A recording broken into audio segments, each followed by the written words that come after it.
Dear learners, जैसा कि मैंने पहले ही आपको बताया था कि मैं कक्षा 10 की गणित को का पहला चैप्टर आपको पढ़ाऊंगा और एक वीडियो मैंने अपलोड भी कर दिया है, दूसरा वीडियो होगा। इसमें देखिए बेसिक कॉन्सेप्ट को हम पहले जान लेते हैं तो प्रश्नावली को हल करने में आसानी होती है। उसी क्रम में मैं चाहूँगा कि आप लासा और मासा भी सीख लें। पिछले वीडियो में मैंने भाज्य संख्याएं, अभाज्य संख्याएं और अभाज्य गुणनखंड के बारे में डिस्कस किया था। तो देखिए सबसे पहले अगर हम लासा मासा की बात करें तो लासा मासा निकालना सबको आता है, लेकिन ये लासा मासा होता क्या है, एलसीएम एचसीएफ होता क्या है, अगर इसको कायदे से सीख लिया जाए तो भाषा के प्रश्न जो बनते हैं, वर्ड प्रॉब्लम्स जो होते हैं, उसमें हमारे फंसने का चांस बहुत कम हो जाता है। क्योंकि जब कोई भाषिक समस्या हमारे पास आती है, जैसे कहा जाए कि वह छोटी से छोटी संख्या ज्ञात कीजिए जो 8, 12 और 16 से पूर्णतया विभक्त हो जाए, तो व्यक्ति कंफ्यूज हो जाता है कि लासा निकालना है या मासा निकालना है, अगर उसको परिभाषा नहीं आती है। तो चलिए सबसे पहले जान लेते हैं कि लासा मासा होता क्या है। लासा यानी अंग्रेजी में एलसीएम, इसका फुल फॉर्म पूरा नाम है लघुत्तम समापवर्त्य, अंग्रेजी में पूरा नाम है लोवेस्ट कॉमन मल्टीपल या लीस्ट कॉमन मल्टीपल। तो देखिए समापवर्त्य का मतलब होता है समान अपवर्त्य। अपवर्त्य को गुणज भी कहा जाता है। तो आप देखिए संख्या की अगर हम दो संख्याएं लेकर के समझाने का प्रयास करें तो ज़्यादा बेहतर समझ में आएगा। 4 को लेते हैं तो 4 के अपवर्त्य मतलब 4 के गुणज लिखना। अब गुणज क्या होता है? किसी संख्या में शुरू की प्राकृतिक संख्याओं से गुणा करना ही उसको गुणज कहा जाता है। मैंने प्राकृतिक संख्याएं आपको बता रखी हैं, आप चाहें तो कक्षा 9 का पहला वीडियो देख सकते हैं। तो देखिए 4 में 1 से गुणा करेंगे, 2 से करेंगे, 3 से करेंगे, 4 से करेंगे तो 4 का पहाड़ा निकल के आ जाएगा, जो कि मैंने लिख दिया है। और इसी तरह आप गुणा करते चले जाएंगे। अगर 50 गुणज ज्ञात करना है तो 1, 2, 3, 4 डॉट डॉट डॉट 50 तक की संख्याओं से गुणा करेंगे तो आपको किसी की संख्या के 50 गुणज या 50 अपवर्त्य निकल के आएंगे। तो 4 का अपवर्त्य हो गया। इसी तरह 6 का अपवर्त्य देखिए, 6, 12, 18, 24, 6 का पहाड़ा चलेगा। अब लघुत्तम का मतलब होता है छोटे से छोटा, समापवर्त्य का मतलब समान अपवर्त्य यानी उभयनिष्ठ अपवर्त्य, कॉमन अपवर्त्य। तो हम बात करें 6 और 4 के अपवर्त्यों में तो आपको कई सारी संख्याएं उभयनिष्ठ मिल रही हैं। जैसे 12 देखिए, इसमें भी है, इसमें भी है, कॉमन हो गया। उसके बाद हम बात करें 24, इसमें भी है, इसमें भी है, कॉमन हो गया। 36, इसमें भी है, इसमें भी है, कॉमन हो गया। इसी प्रकार से और सारी संख्याएं मिल जाती हैं जो कॉमन होती हैं। तो आपको क्या करना है, इसमें जो सबसे छोटी संख्या है कॉमन, वही क्या है, आपकी एलसीएम है। तो देखिए ध्यान से, लासा 4 और 6 का लासा कितना हो जाएगा, 12। अंग्रेजी में कहें तो एलसीएम 4, 6 = 12।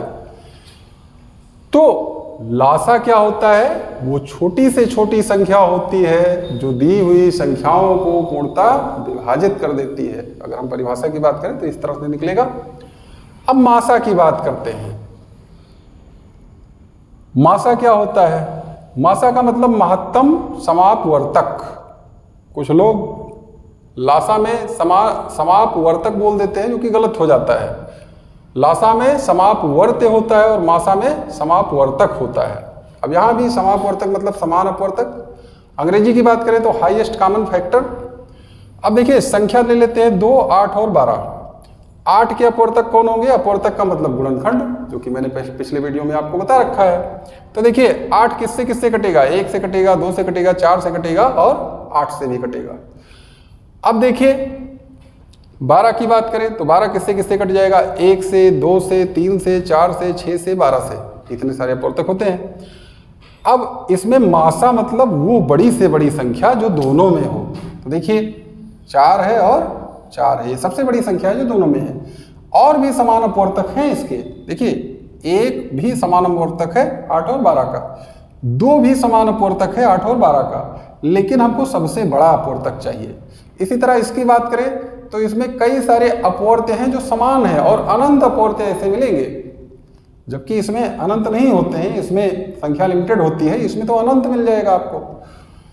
तो इसकी बात करें तो मासा क्या है?